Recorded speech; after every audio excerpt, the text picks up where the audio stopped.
Hello,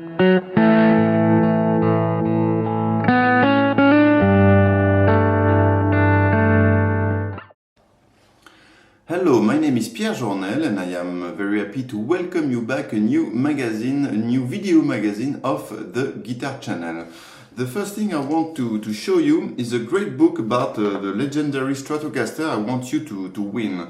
It's a book written by Jean-Pierre Danel, who is a very famous French guitar player who wrote this great book, heavy and big book, about the one and only Stratocaster. So you will learn all about the Stratocaster. You have some gorgeous page, you have the full history, and with some interesting interview with some great guitar player. So if you want to win this great book, you can do it in three ways. You can first share this status on Facebook.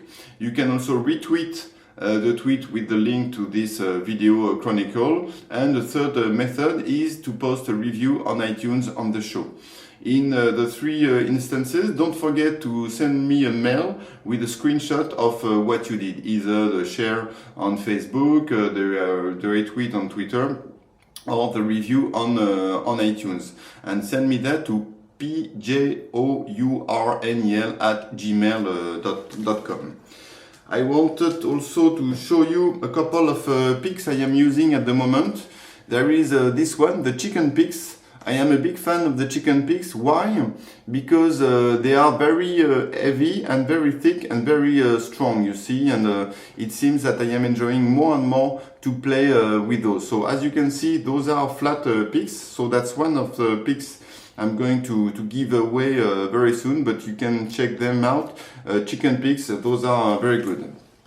And I am also a big fan of the Niglo. The Niglo are this kind of ergonomic mediator. So here the silver one I have always around my neck.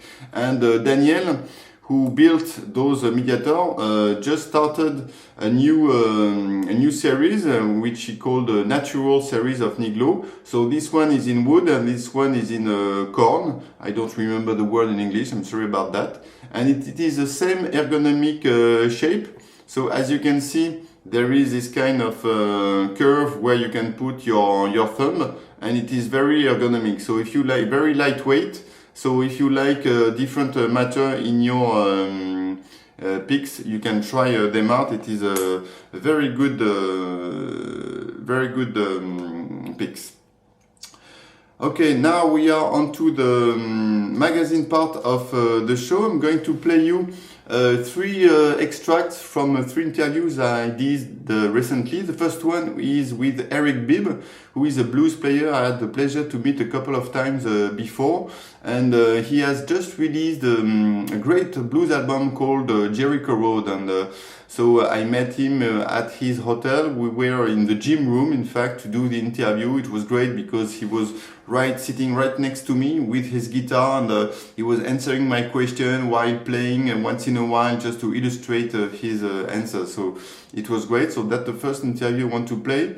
And the second and third one are from Richie Kotzen and Sheehan, who were in Paris last week for the concert, for the tour with the Winery Dogs, with Mike Portnoy on drums. Excellent concert. I really love the album, and it seems that I am becoming more and more fan of Richie Kotzen because he has this I mean, he sings incredibly well, he composes also great songs, and his guitar playing is really great. He plays without a pick, so it's like Mark Knopfler on steroid, playing with lots of distortion, but always with very clear sound. So I really love this, and check the Winery Dogs debut album, because I think it is very good. So you will hear also Sheehan, who is the legendary bass player. I was very intimidated to meet him because he's just such a legend. And if you want to watch the full interviews, which are more than 20 minutes long in the case of Richie Kotzen and Sheehan, you have to become backstage. So to become backstage, you have to pay $6.5 per month. So I hope you enjoy those extracts from the interviews, and I'll talk to you right after that.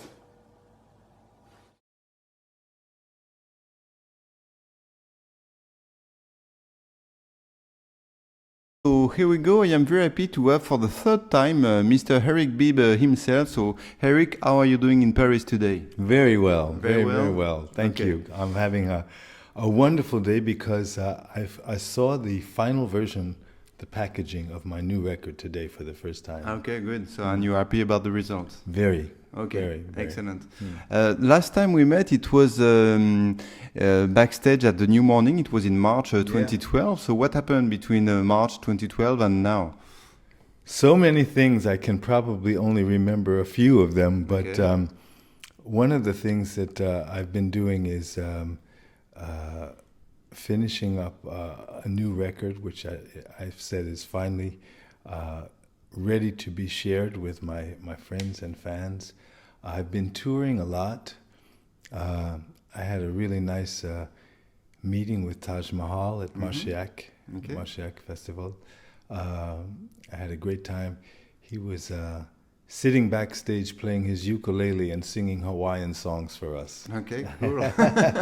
So that was one of the highlights of my summer, yeah. So next album is going to be an Hawaiian album? You never know. Yeah. Okay, so let's talk about the new album, which is called Jericho Road. So what's the story behind the title? I actually took the title from a book called Going Down Jericho Road. It's a book that documents the last stand, courageous stand of Martin Luther King when he was supporting the sanitation workers' strike in Memphis. This is just before he was assassinated. And the book is called Going Down Jericho Road. And when I read that book, the title stuck with me. I just thought, oh, that's a very strong title.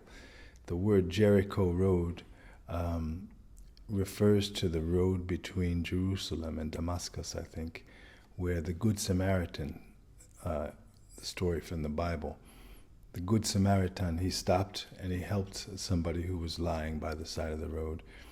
And this is after many other people had passed by and done nothing. So I thought, this is the time we are living in, where we need to be good Samaritans. We need to reach out. We need to have a heart and treat people as brothers and sisters. And that became the theme of the record. It seems that this album, compared to your previous ones, is much more produced than the other one. Was that a definite, a conscious choice? You wanted to move away from the bare bones style you had before? I did, because musically I like to mix it up. I am, of course, a huge fan of a minimalist approach. I think the guitar is an orchestra, so really an album with just vocal and guitar would suit me fine. But I've done simpler projects recently, and I wanted to have a extended palette of sounds. I wanted to reach out with not only the lyrics, but with the actual music to all corners of the globe. So for that, I wanted to have an ambitious production,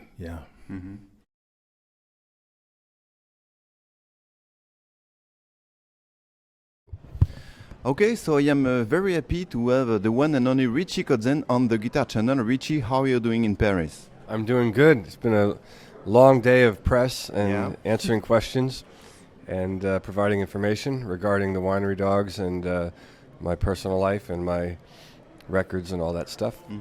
It's been fun. Yeah. Okay, so let's keep it fun. I was at the Maroquinerie concert yesterday night. It was great. How was it for you? I had a great time, and the audience was really cool. And you know, that's the best thing when you get on stage and you make that connection with the crowd, and they respond to the music the same way you felt when you listened to it when the record was done. I sit back and listen to the mixes, and I'm like, yeah, that's what I wanted to do, you know. And you get out there and you're sharing that with people, and they respond to it with the same kind of enthusiasm. I think that you can't ask for more than that. I saw on Facebook that most of the shows are actually already sold out. So one after the other, they are sold out. So it must be pretty cool. Yeah, it's pretty crazy. I mean, I'm just surprised actually of how well the record's been received. I mean, it's not to say that I don't believe in the record, because obviously I love the record, but when you make at least when I go in the studio and make a record, the last thing I'm thinking about is what's happening in the outside world and how that's going to respond. You know, I just assume I'm in my own world and no one really gives a shit what I'm doing, you know. And then, you know, you put the thing out, you make it available, and as long as you like what you did, that's the success of it. If I make a record and I listen back to the speakers and I'm proud of it and it's what I wanted to get out of my head, I'm done. Everything else is a bonus. And when this record came out, we were just really surprised at how well received it was, and people that I never thought would even pay attention to anything that I would be involved in were suddenly, like, you know, texting me and sending tweets out. So it's a good feeling, man. It's pretty cool. Tell us some interesting stories of what happened during the recording process. Well, you know, the recording process was pretty boring. Okay. Okay, so next question. Thank you. I gotta say something stupid. Well, the recording process was it's interesting because, you know, initially we got together and we recorded like song ideas. So like the first time we got together, we just had like one microphone in the room at my house. I have a studio at my house, and Mike got behind my kit and we just started throwing ideas around. You know, Billy was playing through one of my guitar amps, and we ended up coming up with like 5 or 6 ideas, riffs, verse, chorus, bridge, and we recorded them. And then I ended up messing around with them and coming up with some lyrics, and then we got together again, and by that time we had like 8 that we worked on together, and I think that's when we decided that we wanted to start making the record. And we started making the record, and then the rest of the record really came together through things that I had in the back burner. You know, when I started this record, I just came off of a long campaign for my last solo record, and so I was about to get ready to make another record, and I decided to do the Winery Dogs. So I had some stuff lying around on the hard drive, and I started playing stuff for the guys, you know, saying, what about this, what about that, and they ended up, you know, liking some of the songs, and some of them we just kind of did like the way I had written them, like Damaged and Regret, I'm No Angel, and then a couple other ones that I had worked on, we reworked. You know, like I had Elevate already pretty much written, but the problem was that one part of the song was connected to another song. So it was Mike Portnoy that had the idea of putting them together and making one song. Okay. And so there was some of that kind of Frankenstein stuff, you know, like put this verse here and this chorus there. And so that was cool, you know, to get that input. But then we ended up cutting 14 songs in total.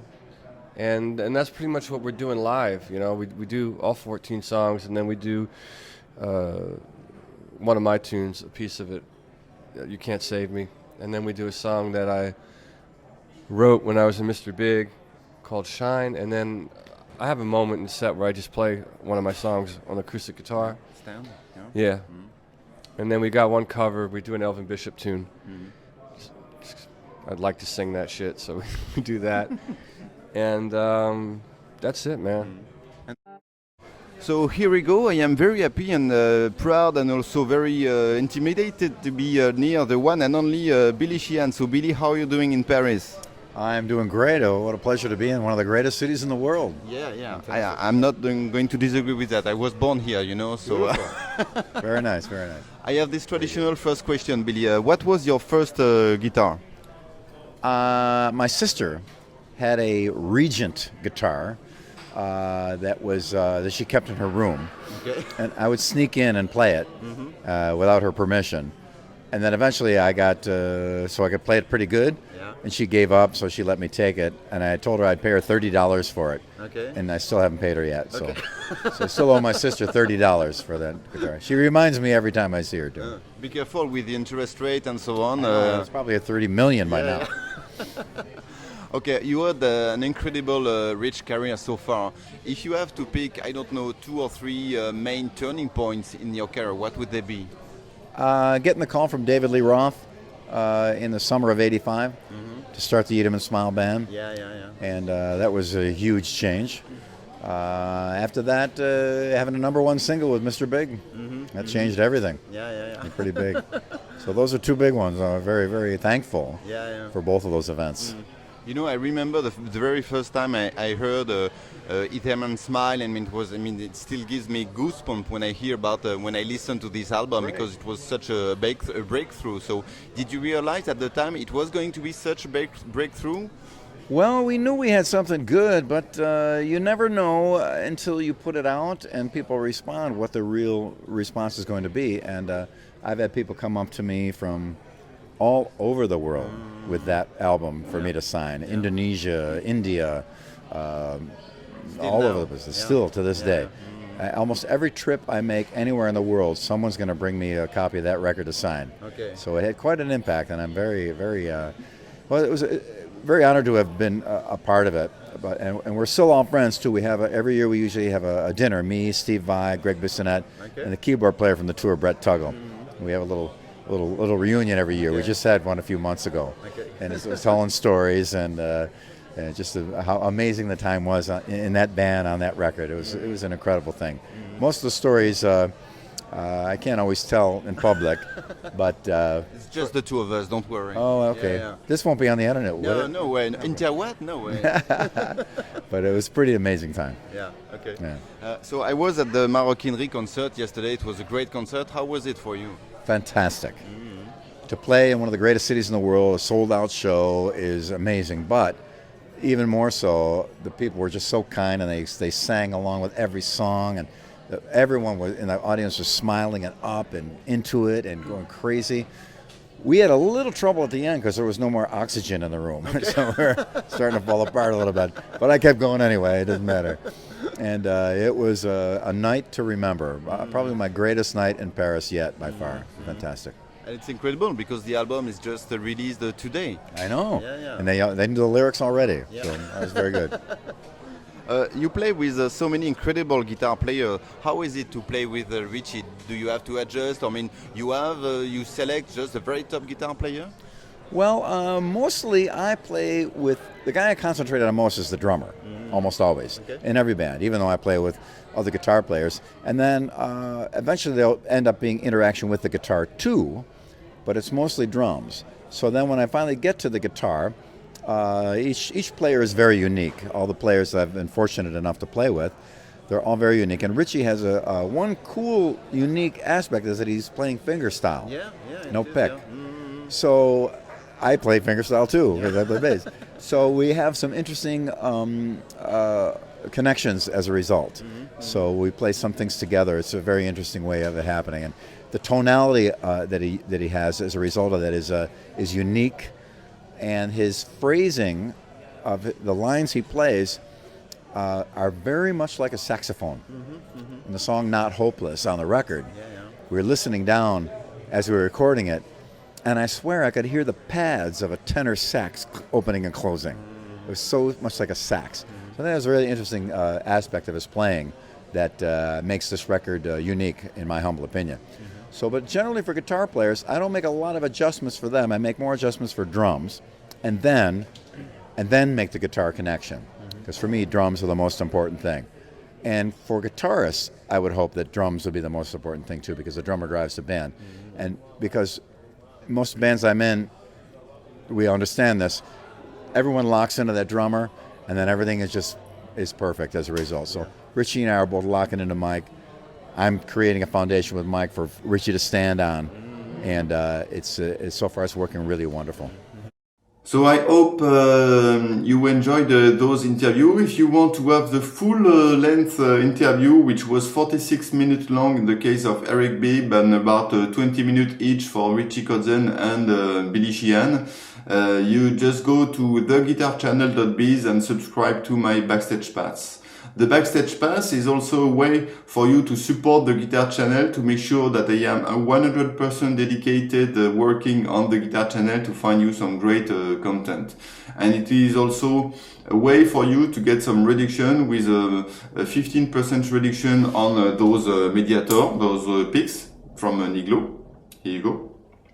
And I have also some special code, for example, to get a 50% discount on the website from David Walliman, guitarplayback.com, if you want to buy some playbacks or his great book about guitar mode. So thanks a lot for watching. I hope you enjoyed that video magazine, and until the next time, don't forget to keep on playing the guitar. Bye bye.